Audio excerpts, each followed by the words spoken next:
A single loaf could feed a whole family for the best part of a week, if a mother knew what to do with it.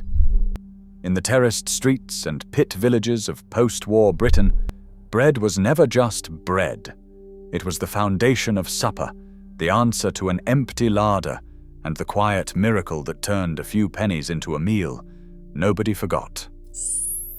Today we are counting down 25 vintage British bread dinners that poor families made stretch, soak, fry, and bake into something that tasted, against all odds, like a feast. Expect sugar, dripping, gravy, and the kind of make-do genius that is all but vanished. Let's begin our countdown with number 25. Number 25. The sugar butty was the cheapest sweet supper a child ever loved. A mother would take a slice of soft white bread, spread it thin with margarine, then scatter a spoonful of sugar across the surface before folding it over and pressing it flat. The sugar pressed into the margarine, half dissolving, leaving a faint crunch that children chased to the very last corner. In the lean years of the early 1950s, when a bag of sugar was still rationed and precious, this was a treat doled out on a Friday or after a scraped knee. There was nothing to it, and yet diaries from the period recall the small ceremony of it, the careful folding, the way a penny's worth of sugar could quiet a crying child. It was poverty dressed up as pudding, and for a generation it tasted like love. Number 24. The condensed milk sandwich was the sugar butty's richer cousin, a treat reserved for the days a tin could be spared. A mother would prise open a tin of sweetened condensed milk, thick and pale gold, and spread it across bread like the most luxurious jam. Children would lick the knife and fight over the tin afterwards, scraping the last sticky clings with a finger. At around 9p a tin in the mid-1950s, it was hardly extravagant. But a tin had to last, dabbed out sparingly across a week of teas. The bread went soft and sweet, the milk seeping into the crumb, and for a moment a back kitchen child felt like royalty. Oral histories from across the north recall the same scene. The tin punched with 2 holes, kept in the cold of the larder, and the unspoken rule that you never took more than your share. Number 23. Bread and jam was the everyday sweetness that carried British children through the leanest decades. A thick slice cut from a doorstep loaf, smeared with margarine, then a generous spoonful of homemade jam, plum, blackberry, or whatever the hedgerows and allotments had given up that autumn. Families with a garden made jam by the pound in September, the kitchen sticky and the windows fogged with sugar steam, then rationed those jars carefully through the winter. A loaf cost a few pennies, and a jar of homemade jam cost almost nothing but labor. Children ate it after school, fathers took it wrapped in greaseproof to the factory, and it filled the gaps between proper meals. By the National Food Survey's reckoning, jam and preserves appeared on the table of nearly every household each week. Humble as it was, bread and jam was the taste of an ordinary surviving childhood. Number 22.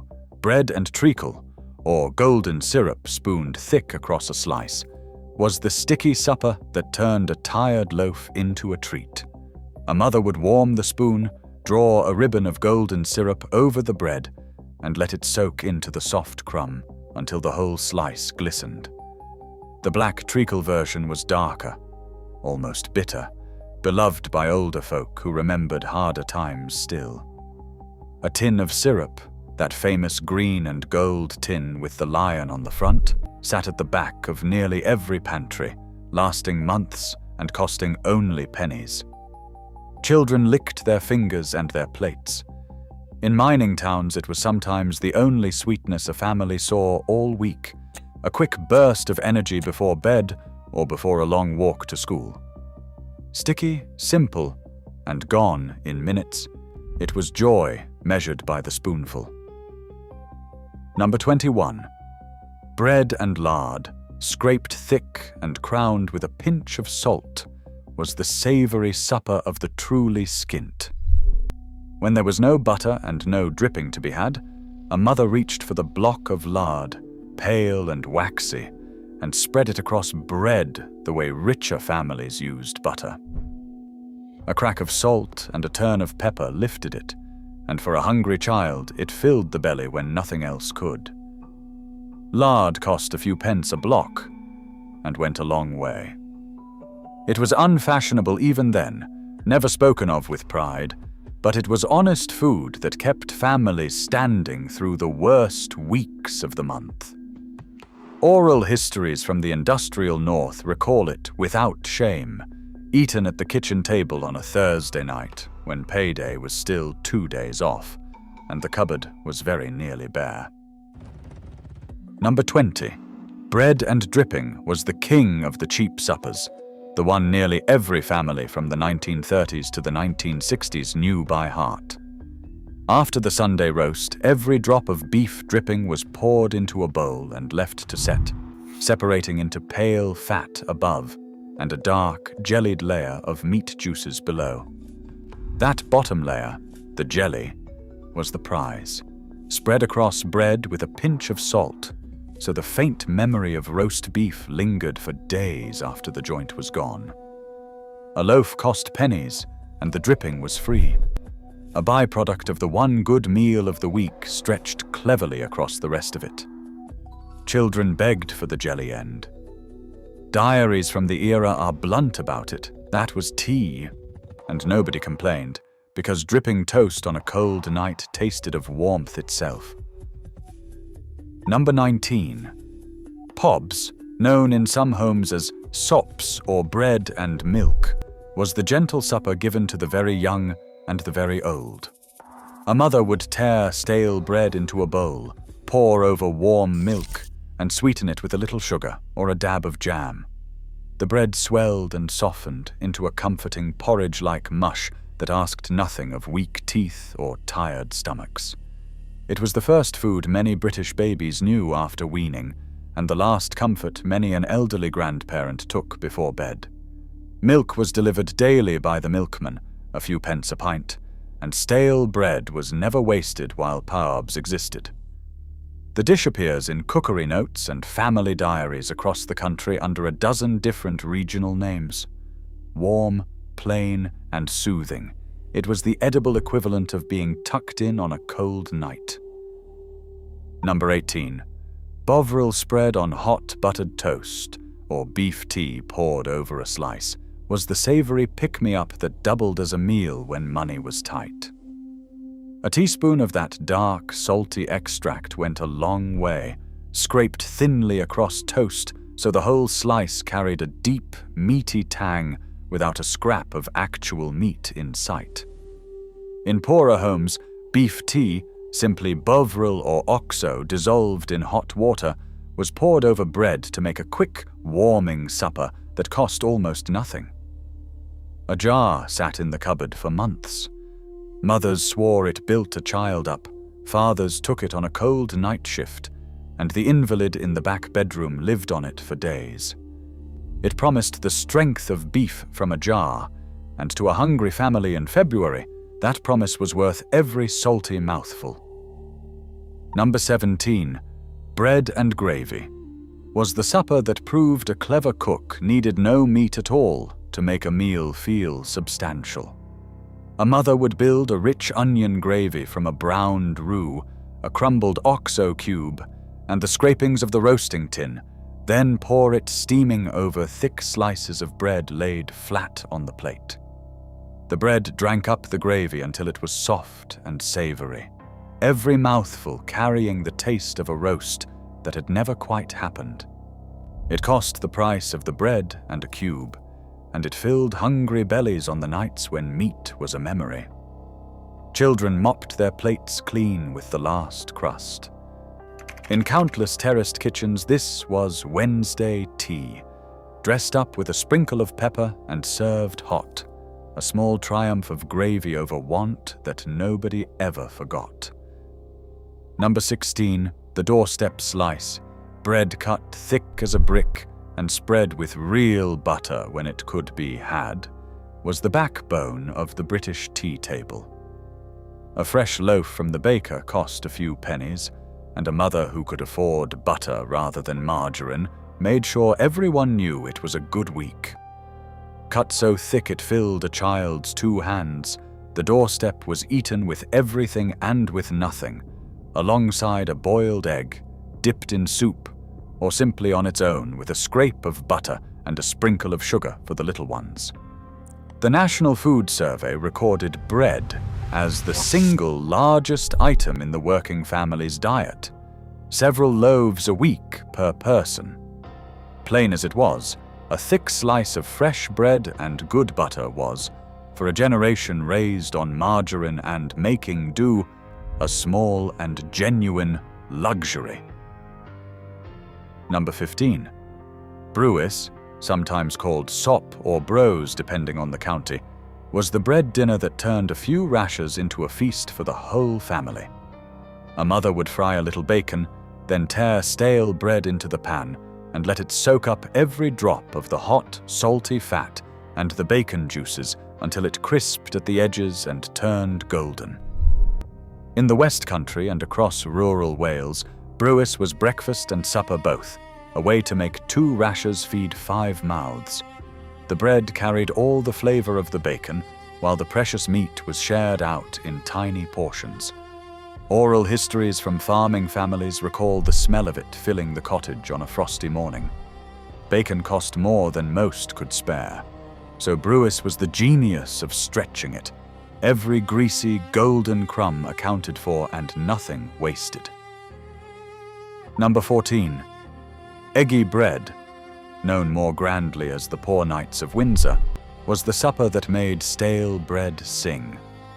A mother dipped slices of day-old bread into a beaten egg, loosened with a little milk, then fried them in dripping or margarine until both sides turned crisp and golden. Served savory with a shake of salt and pepper, or sweet with a dusting of sugar and a smear of jam, it suited whatever the cupboard allowed.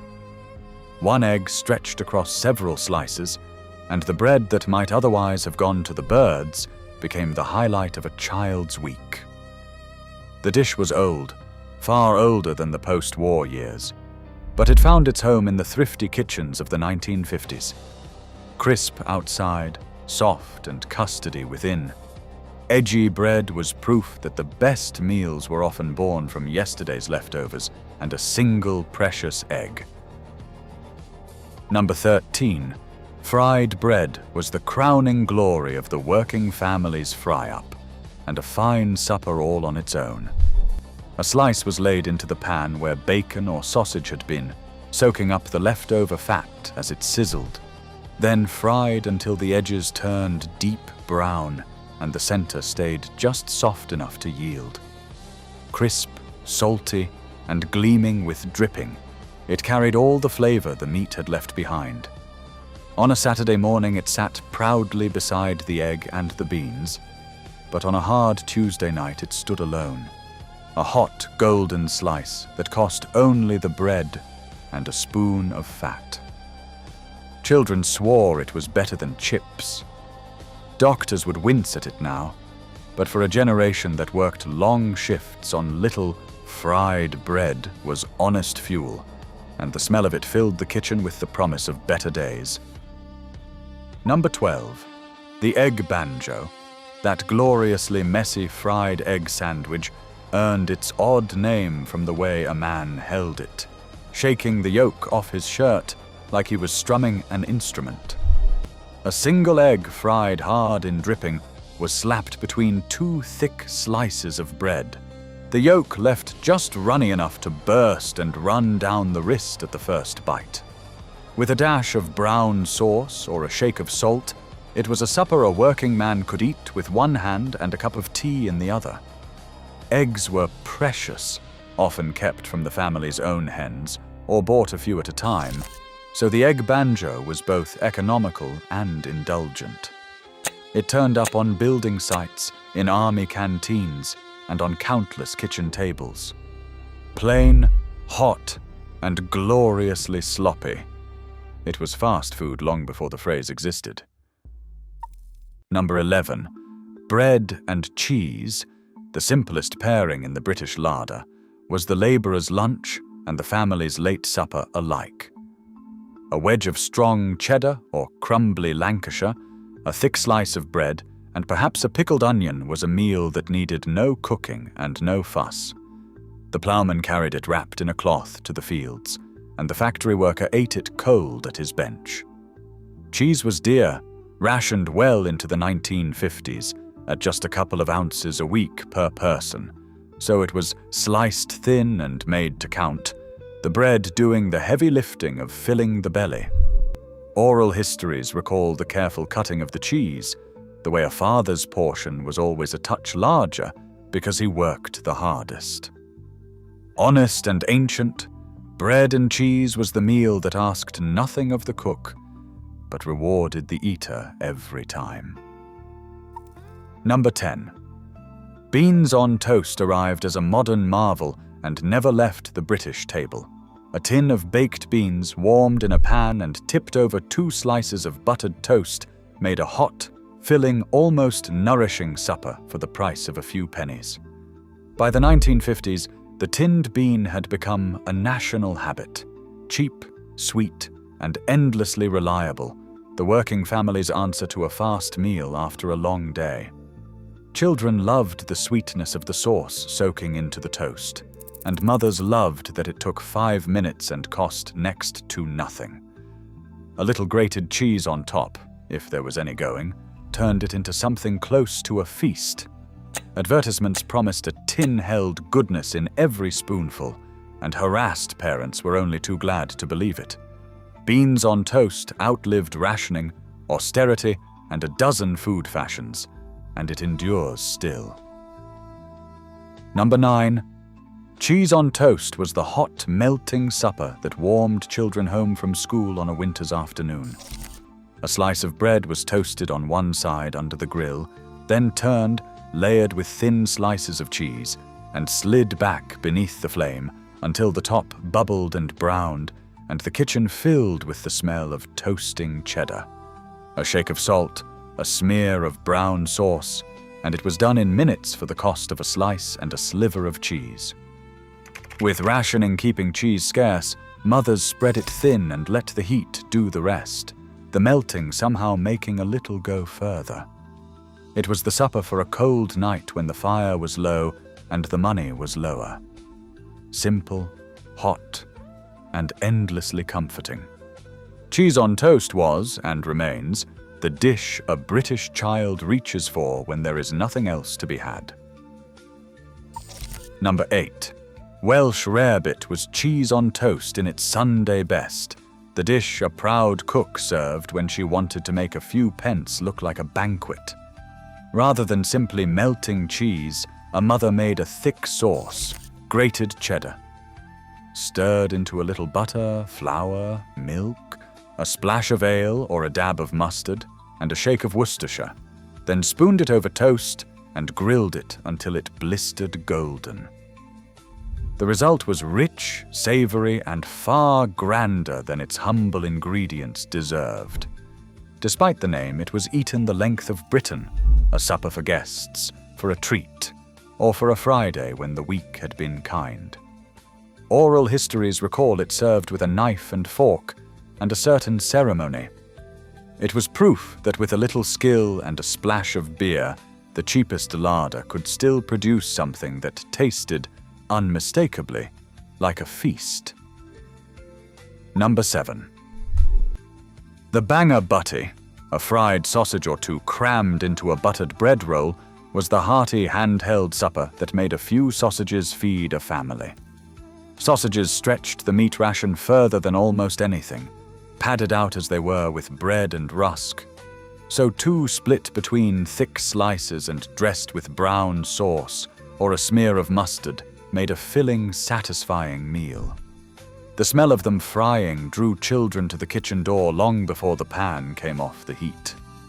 A pound of sausages cost a shilling or so, and went a long way when wrapped in bread. Fathers ate them on the way to the early shift.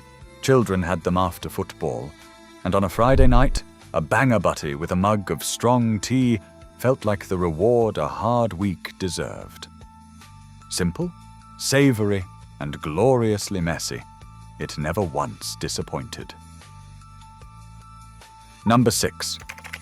Bread soup, sometimes called panada or simply bread broth, was the frugal cook's masterstroke, a way to make a meal from little more than stale crusts and hot water. A mother would simmer dried-out bread in stock or milk with an onion, a knob of dripping, and whatever herbs the windowsill offered, beating it smooth until it thickened into a warming, savory pottage. In the very hardest weeks, it was bread, water, salt, and pepper, and nothing more. Yet served piping hot, it filled the belly and chased off the cold. Versions of it stretch back centuries in British kitchens, a dish of true poverty dressed up with care. Oral histories recall it ladled out on the days before payday, when the larder was bare. It was the proof that a clever woman with a loaf, a pot, and a fire need never let her family go to bed hungry. Number 5. The chip butty was the working North's great gift to the world. Hot chips folded into thickly buttered white bread until the butter melted and the bread went soft and steaming. A bag of chips from the corner chippy cost only pennies, and tucking them into bread stretched them into a proper meal, the soft loaf soaking up the fat and the vinegar and the salt. Some doused them in brown sauce, some in ketchup, and purists insisted on nothing but salt and a splash of malt vinegar. It was the supper after the pub, the treat on a Friday, and the cheapest hot meal a hungry teenager could carry home in a warm parcel of newspaper.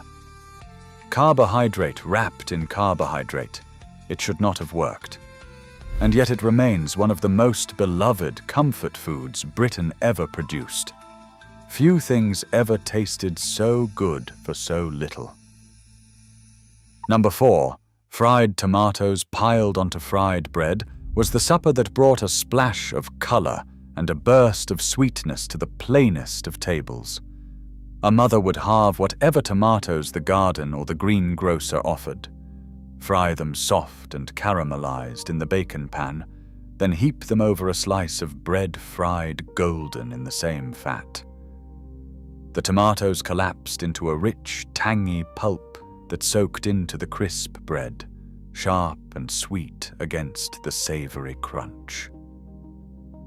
In summer, when allotments groaned with tomatoes worth almost nothing, it was a meal made entirely of plenty, and in winter a tin of tomatoes did the same job for a few pence.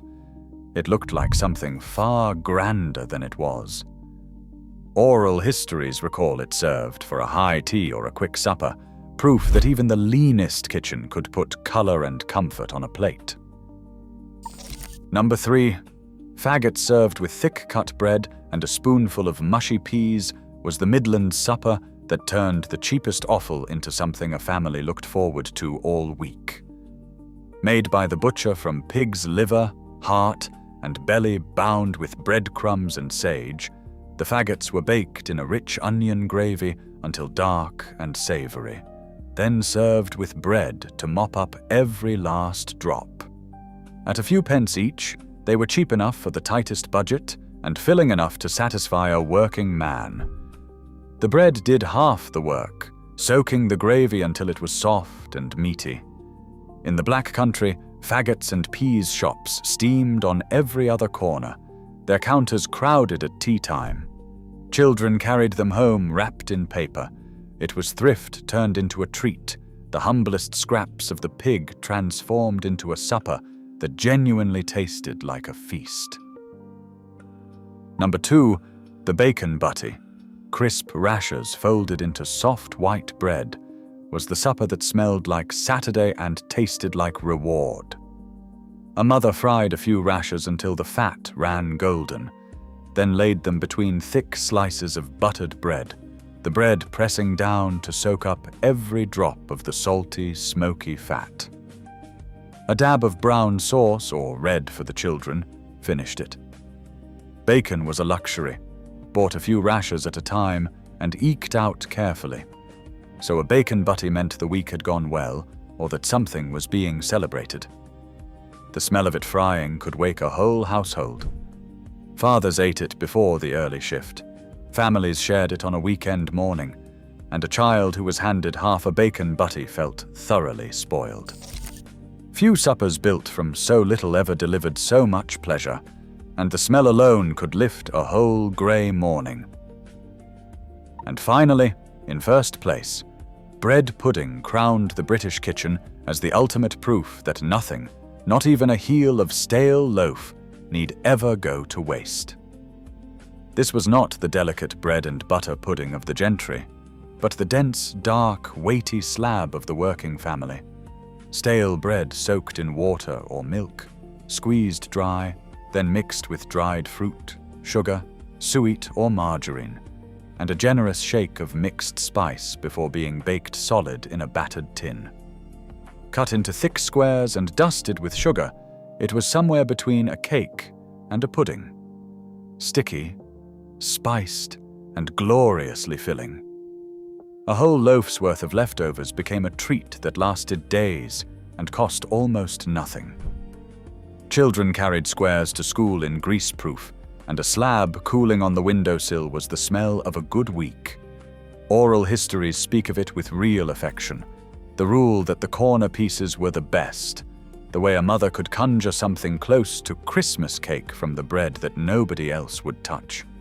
In the leanest years, it lifted spirits like little else, dense enough to fill a hungry child for an afternoon, and sweet enough to feel like a genuine indulgence. Bread pudding was thrift at its most triumphant, the final word in making do, and for a generation raised on want, it remains the most beloved bread dinner of them all, a square of warm, spiced proof that even the poorest kitchen could bake itself a feast. From the sugar butty to the bread pudding slab, these 25 bread dinners tell one story above all, that a clever cook with a loaf and a little imagination could feed a family through the very worst of times and still put something joyful on the table. Bread was never just bread. It was supper, comfort, and survival, soaked in gravy, fried in dripping, folded round chips, or baked into a spiced slab that tasted like Christmas. Which one did your Nan make? Tell me in the comments, and if this brought back a memory, give it a like and subscribe for more.